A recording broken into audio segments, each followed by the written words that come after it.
Imagine you get invited to the most exclusive party of 1750. You are talking Georgian England, the biggest mansion you have ever seen. Chandeliers, fine china, people in powdered wigs discussing philosophy over expensive wine.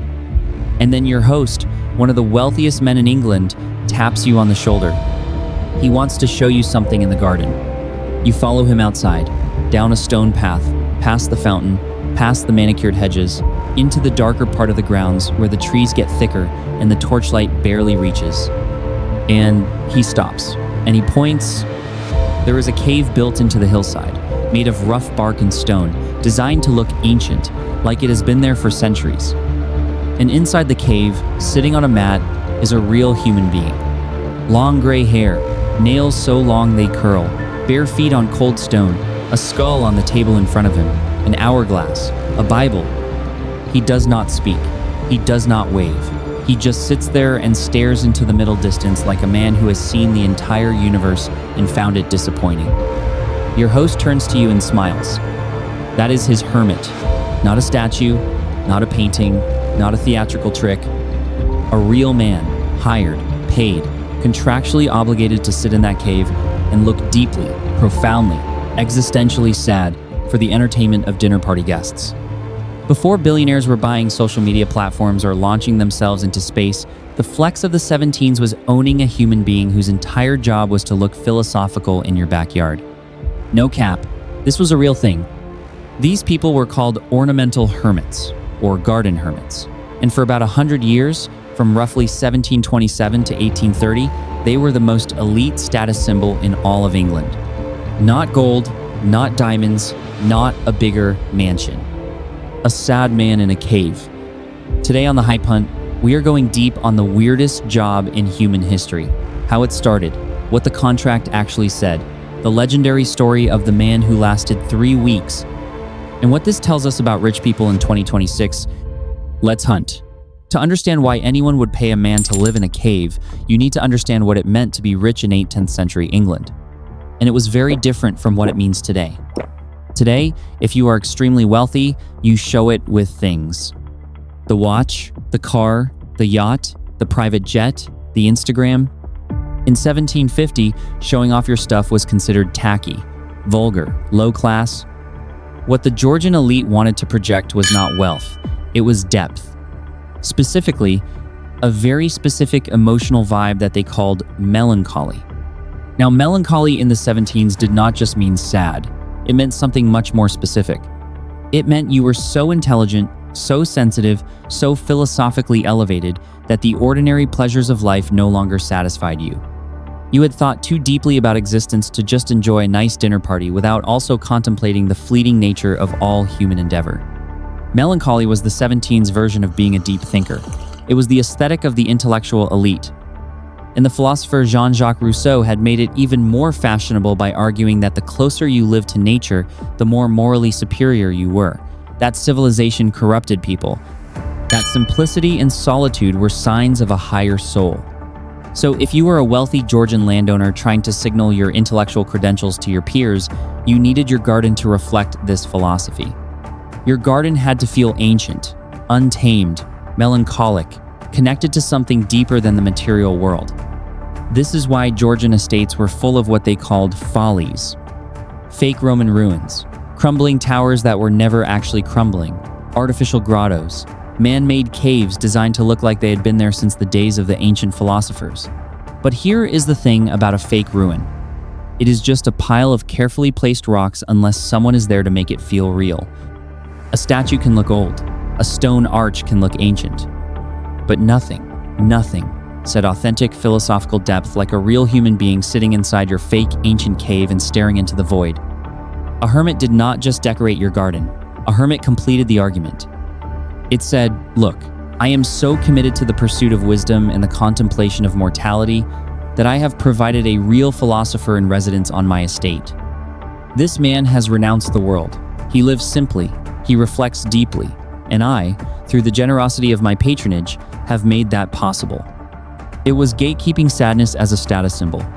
Rich people were literally paying to rent someone else's existential crisis and display it at dinner parties. And the wealthier and more fashionable the estate, the more elaborate the hermitage, the more committed the hermit, the more impressive the whole arrangement. By the mid-17s, if your garden did not have at least a hermitage, and ideally a real living hermit inside it, you were not really competing at the top level of Georgian elite culture. You were mid. So you wanted a hermit. Great, now what? You had to hire one. And hiring a hermit was not like hiring a gardener or a butler. This was a full lifestyle commitment for both parties. Wealthy landowners placed actual advertisements in newspapers and local postings. One real advertisement, referenced by historian Sir William Gell and documented by Professor Gordon Campbell of the University of Leicester, described the terms in detail. The hermit was never to leave the place, never to hold conversation with anyone, for 7 years, during which he was neither to wash himself nor clean himself in any way whatever. And he was to let his hair and nails, on both hands and feet, grow as long as nature would permit. 7 years. No washing, no haircut, no nail trim, no leaving, no talking. That was the baseline.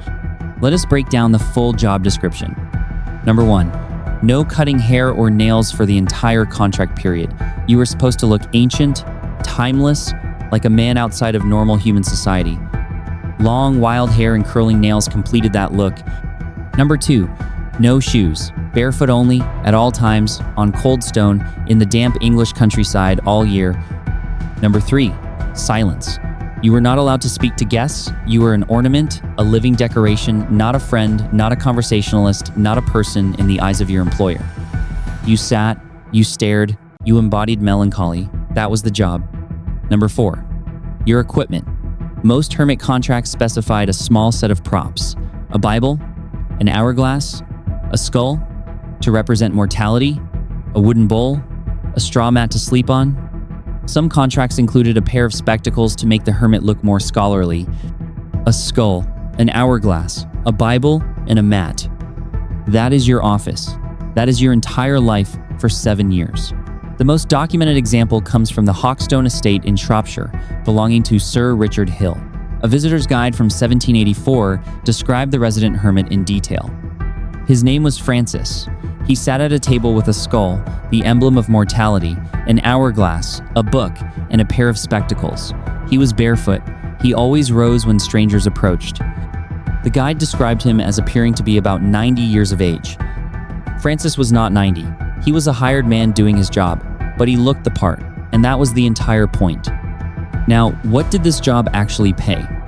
The most famous contract in hermit history came from Charles Hamilton, the owner of the Painshill estate in Cobham, Surrey. Hamilton offered a 7-year contract, room and board provided, and at the end of the full 7 years, if you completed every condition, a payment of £700. £700 in the mid-17s. That is equivalent to somewhere around $100,000 in today's money. $100,000 to sit in a cave for 7 years and look sad. Now, before you say, actually that sounds reasonable, consider what you are giving up. 7 years of your life. No social interaction, no bathing, no nail care, no shoes, no conversation, cold English weather, a damp cave, a skull for company, and an hourglass reminding you that time is passing, which in this situation is genuinely the most depressing object that could possibly exist. So how did the applications go? Not well. Recruiting a hermit, as Professor Gordon Campbell notes in his landmark book on the subject, was genuinely difficult. And the most legendary failure in hermit history happened right there at Hamilton's Painshill estate. Hamilton hired a man, the man agreed to the terms, he moved into the hermitage. 3 weeks later, Hamilton's staff found the hermit at the local pub, drinking loudly. Hamilton fired him immediately. The man lost the entire contract. No £700, no $100,000. 3 weeks into a 7-year contract, caught at a pub, the most expensive pint of beer in Georgian history. Now, let's talk about where these hermits actually lived. Because it was not just a hole in the ground. The hermitage, the structure built to house the hermit, was itself a major architectural project, and the wealthiest estates spared no expense. These were deliberately designed to look ancient, primitive, like they had existed long before the mansion was built, like a piece of some older world had survived on the grounds. The construction materials were specifically chosen to create this effect. Rough bark, uncut stone, timber roots, moss. In some cases, animal bones were incorporated into the walls and ceilings as decoration. Human and animal skulls were sometimes used as architectural ornaments. Tree roots were bent into archways. The goal was a structure that looked like it had grown there organically, like it belonged to nature rather than to the estate. The Hawkstone Hermitage, where Francis the Hermit lived, was described by visitors as producing a powerful atmospheric effect. Guests who went to view Francis would walk a deliberate path through the garden, past artificial ruins, through increasingly wild and overgrown landscape, building anticipation before arriving at the cave entrance. The whole experience was choreographed. It was not just a man in a cave, it was a designed emotional journey, a theatrical production, with the hermit as the final act. Some hermitages were built with elaborate interior features, bookshelves, water features, optical effects created by mirrors or colored glass. One hermitage was reportedly built entirely from the roots of trees, giving it the appearance of having been constructed by nature itself. Now here's where it gets even more interesting. Not every wealthy landowner could afford or find a real hermit. The supply of men willing to sit in damp caves for 7 years was limited, unsurprisingly. So some estate owners did something even more ridiculous. They faked it.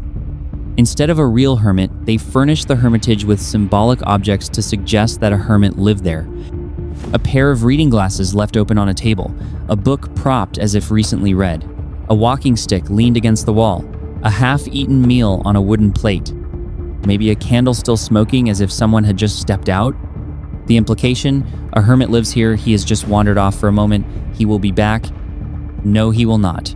There was never a hermit, the whole thing was a prop. Some owners went further and installed stuffed figures, mannequins dressed in robes and placed in the correct position, seated at the table, skull in front of them, to fool casual visitors from a distance. The flex was so important that some people were faking the flex with mannequin hermits. They were staging the appearance of having reached peak Georgian intellectual status without actually paying for it, which tells you something very revealing about the whole phenomenon. The hermit was not about the hermit. It was never about the hermit. It was about what the hermit communicated to other wealthy people about the owner. The hermit was a status signal, a piece of living, or in some cases very much not living, social performance. And that insight, that the hermit was a prop in someone else's story, is exactly what connects this bizarre 17s trend to something you can see anytime you open your phone today. Okay, here is where we bring this home. Because if you think the ornamental hermit was just a weird thing that weird rich people did 300 years ago, I want you to think again. Open any major platform right now and search for slow living, or off-grid life, or isolation challenge, or silent retreat vlog. What do you find? Millions of views, millions of followers, massive engagement, people watching other people live simply, quietly, away from society, surrounded by nature. No notifications, no noise, no modern life. And the people watching this content, who are they? They are not hermits. They are not living simply. They are watching this content on the most advanced piece of consumer technology ever built, a smartphone, while sitting in a heated apartment, probably with other content queued up immediately afterward. They are consuming simplicity, not living it. Sound familiar? In 1750, wealthy party guests walked through a designed garden path to observe a man living simply in a cave and felt something, a sense of philosophical depth, a connection to something more meaningful than their expensive dinner party. In 2026, millions of people scroll past a hermit-coated influencer sitting next to a stream in a forest and feel something, a sense of calm, a connection to something more authentic than their algorithm-driven feed. The hermit is still there. He just has a ring light now. And the isolation challenge, where someone locks themselves in a room or a cabin for 24 or 48 hours while a camera films them, is just a modern hermit contract with a monetization strategy instead of a 7-year term. The rich people of the 17s paid for a man to perform simplicity at their parties. The platforms of 2026 pay creators to perform simplicity at your thumbs. The psychology is identical. We have always been drawn to the idea of someone who has stepped back from the noise, who lives with less, who sits quietly with a skull and an hourglass and thinks about the big questions.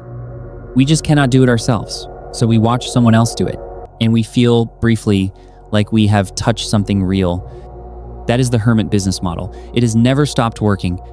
Rich people in the 17s knew something that Silicon Valley figured out 300 years later. Other people's simplicity is a product. and people will pay for it. So let's land this. Georgian England had a trend, roughly 1727 to 1830, where the wealthiest people in the country hired real human beings to live in caves on their estates as living garden decorations. The job paid the equivalent of $100,000 for 7 years. The contract required no washing, no nail cutting, no shoes, no talking, a skull for company, a cave for a home. The most famous candidate lasted 3 weeks before being caught at a pub. Some estates faked the whole thing with mannequins and a pair of strategically placed reading glasses. And the entire trend was driven by one simple human instinct, the desire to signal depth and meaning through someone else's sacrifice. An instinct that has not gone anywhere. So here is the question. Would you live in a hole for 7 years for $100,000? Or is that just a total crash out? Drop your answer in the comments right now. Pinned comment has the link to our Rich People Scandals deep dive. Subscribe to The Hunt. See you in the next one.